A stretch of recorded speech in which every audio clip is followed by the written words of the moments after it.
आज का विषय है बुध प्रदोष व्रत कथा। वार के अनुसार जो प्रदोष व्रत करते हैं उसी के अनुरूप उसका फल प्राप्त होता है। प्रदोष अथवा त्रयोदशी का व्रत मनुष्य को संतोषी एवं सुखी बनाता है। बुध त्रयोदशी प्रदोष व्रत करने से सर्व मनोकामनाएं पूर्ण होती हैं। इस व्रत में हरी वस्तुओं का प्रयोग करना चाहिए। शंकर भगवान जी की आराधना धूप बेलपत्र आदि से करनी चाहिए। बुध प्रदोष व्रत की कथा के अनुसार एक वर्ष का नया विवाह हुआ था। विवाह के 2 दिनों बाद उसकी पत्नी मायके चली गई। कुछ दिनों के बाद पुरुष पत्नी को लेने उसके जहां गया। बुधवार को जब वह पत्नी के साथ लौटने लगा तो ससुराल पक्ष ने उसे रोकने का प्रयत्न किया कि बधाई के लिए बुधवार शुभ दिन नहीं है, लेकिन वह नहीं माना और पत्नी के साथ बैलगाड़ी में चल पड़ा। विवश होकर सास ससुर ने अपने जमाई और पुत्री को भारी मन से विदा किया। नगर के बाहर पहुंचने पर पत्नी को प्यास लगी। पुरुष लोटा लेकर पानी की तलाश में चल पड़ा।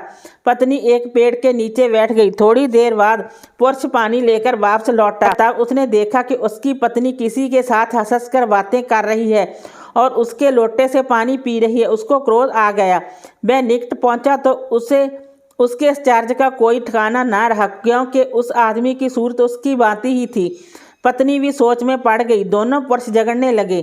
धीरे धीरे वहां काफी भीड़ एकत्रित हो गई और सिपाही भी आ गए। हम शक्ल आदमियों को देख वे भी आश्चर्य में पड़ गए। उन्होंने स्त्री से पूछा उसका पति कौन है, तो वह बेचारी असमंजस में पड़ गई, क्योंकि दोनों की शक्ल एक दूसरे से बिल्कुल मिलती थी।